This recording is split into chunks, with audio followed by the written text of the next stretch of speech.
লামডিঙত দিনক দিনে বৃদ্ধি পাব ধৰিছে ৰেলৰ লোহা চুৰৰ গেং। লামডিঙত ৰেলৱেৰ চোৰাং লোহাসহ পুনৰ আটক 2 গৰাকী।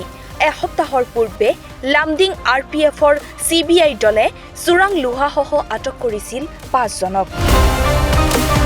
আজিও ৰেলৱে সুৰক্ষা বাহিনীৰ CIB দলে অভিযান চলাই কাৰ্বি আংলং জিলাৰ বৰলংফাৰৰ পৰা ৰেলৱেৰ চোৰাং লোহাসহ 2 জনক আটক কৰিবলৈ সক্ষম হয়। CIB দলটোৱে AS31C1192 নম্বৰৰ এখন টাটা ACE লোহা সৰবৰাহ কৰা বাহনো জব্দ কৰিছে। আটকাধীন 2 হুজাই যমুনামুখৰ নিবাসী আজিবুৰ ৰহমান আৰু ফজৰ আলী। RPFৰ CIB দলৰ ভাৰপ্ৰাপ্ত বিষয়া নন্দেশ্বৰ দাসৰ নেতৃত্বত চলাইছিল এই অভিযান।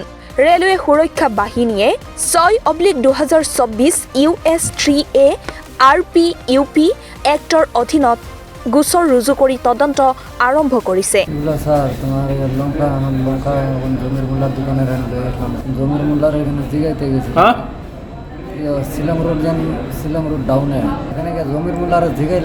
নিউজ ডেস্ক ৰিপোৰ্ট, দি নৰ্থ ইস্ট।